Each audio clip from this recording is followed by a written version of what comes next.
Hey everyone, Boardgame Brody here with Meeple Mountain. I was sent a Kickstarter copy of Arcane Alley with its new expansion, Moonstruck Market by Strange Space Games.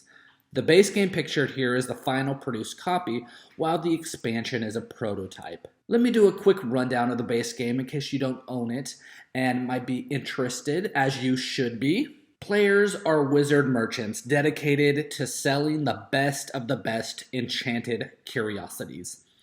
All is well until a magic spell goes wrong and mixes up all of your valuable goods. Some are hidden, jumbled up, and somewhere, everywhere, who knows. But what you need to do is you need to start selling whatever you can and get your storehouse in order before the inspectors come and catch you with who knows what, because you don't even know yourself. If you are caught with too many infamous items, then you will need to bribe your way out of it, and the wizard with the most gold at the end of the game wins.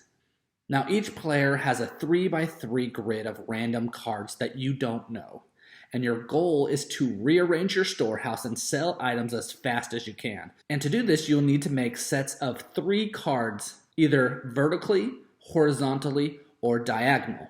Now when the sets are made, they are sold for the cost shown on the cards. Remember, these are enchanted items, and many of them will do magical things. The item's effect will be listed on the bottom with the icon that shows when the action is activated, and the text will explain what happens. In the base game, on your turn, you will either draw a card from the deck, or you will take the topmost revealed card in the discard pile. You can then add that card to your hand, called your stash, and from your stash, you can place that card in your storehouse, causing that card in your storehouse to be discarded. You can replace both face-up and face-down cards in this manner, unless noted on the card. Players will be trying to collect sets to exchange for money. Rare items tend to sell for more money, and items that there might be more of will sell for less. Whenever there is a point that a player has no more face-up cards in their storehouse, the inspection occurs for all players. Infamy listed on the bottom right of each card left in a player's storehouse is counted up, and the marker on the infamy track is moved. Whenever the infamy passes 24, then you will receive a fine marker. The next time the inspector comes, you will have to pay him 25 gold. And if you have 2 fines, then you will have to pay 50 gold.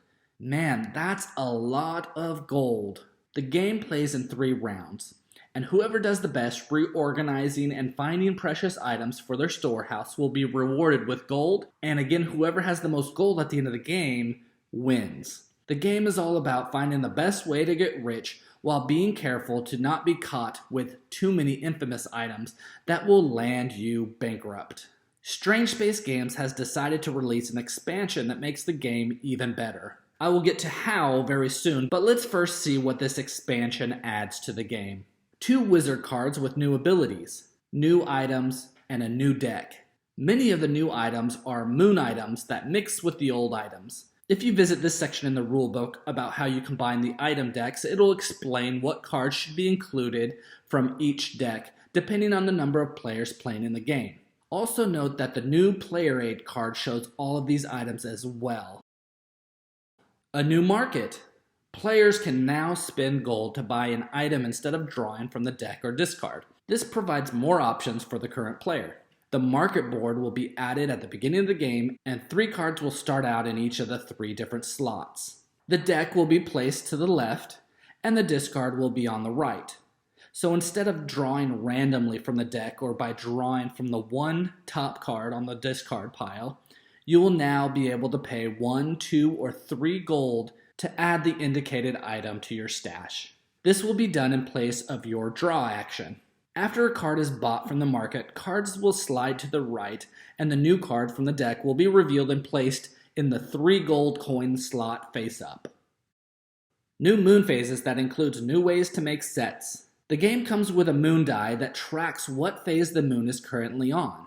At the beginning, after setting up and beginning the sell phase, or the beginning where players are start to draw or buy their cards, the first player will roll the moon die to determine what phase the moon starts on. The die has an arrow on each face that shows what side will be next. The phases go from full moon to half moon to quarter moon, and then back to full moon. The die is advanced to the next phase when the starting player begins their turn and when a moon set is sold. So it is possible that the die is advanced multiple times on a single player's turn.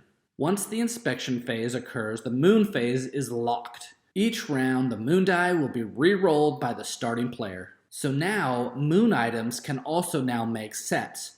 3 identical items make a set, just like the base game. But now you also can sell a mixed set as well. This is made up of the same type of item, like these swords. It's the same type of item that they have the same color frame on the outside and the same gold value, but they aren't exactly the same.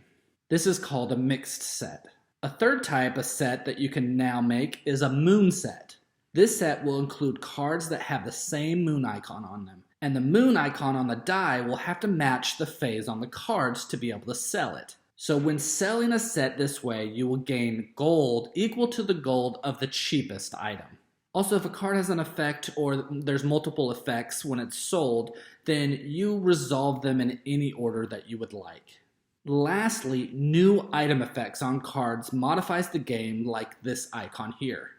This means when expended or when discarding it from your stash only, not when discarding it from your storehouse. That doesn't work. Just discarding it from your stash or your hand. Also note that when you discard a card with this effect, it will be discarded sideways.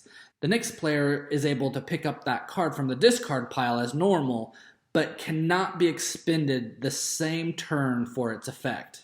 The effect is also optional and doesn't need to be done if you choose. When expending the card, you will follow the text to do the following action.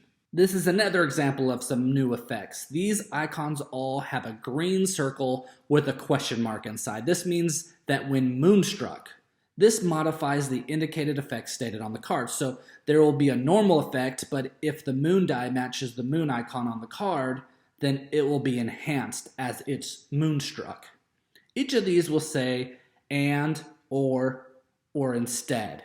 If it says and, then it will resolve this effect in addition to the main effect. If the card shows or, then this adds an extra part that can be optional to do. If the card says instead means that you do the stated effect instead of the item's effect. If you get confused on these added rules or you don't understand an effect, then visit the end of the rulebook. Cards are explained back here to help clarify and explain what the card does.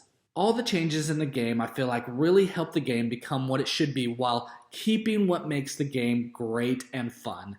So in the base game, at times you are drawing cards only to discard the exact card that you just drew, but the new market helps you to have more available options. It's easier to change what cards you might be collecting because you might pick up a card from the draw pile and it matches one that's in the market, and hopefully no one takes it before the next turn. Then when it's your next turn, then you can pay for that card, and that's 2, and you only need 1 more. It's easier to change what sets you're collecting. Also, the game doesn't take as long to play with all the new additions as well. Having access to more cards each round and also being able to make a set in 3 different ways has helped the game so it doesn't lag. The normal 3 of a kind rule is still in play, but with the new cards, you can find like items to still complete your set, making it a mixed set. Additionally, the moon sets are fun, and it might be a little easier to get that set, but hitting the exact time where the die is the same phase is a little bit trickier. I wouldn't say that a certain set is easier to do over another. It's also great to have these little modifiers for when cards are moonstruck. This also doesn't happen every single time, and timing for some of these cards can cause some awesome turns. I really like how the game is about finding sets, but not just that, it's about knowing where to place your items and timing of placing them, as you don't want other players to stop feeding you certain cards. The cards have some fun effects that put a little twist on the game. You also have to manage your gold, as gold will be spent in the market now, and you need to manage your infamy because it might cost you a bunch of gold later in the game, hurting you on your score. This expansion is all about the moon affecting the game. With the new cards and the new effects, I'm curious what the next expansion might cover and add to the game. Hurry and get your enchanted items cleaned up and sorted to sell in Arcane Alley and Arcane Alley Moonstruck Market by Strange Space Games. Again, this is Boardgame Brody. I hope you enjoyed this video. Stick around and check out some other board game reviews to see what you might want to get to the table.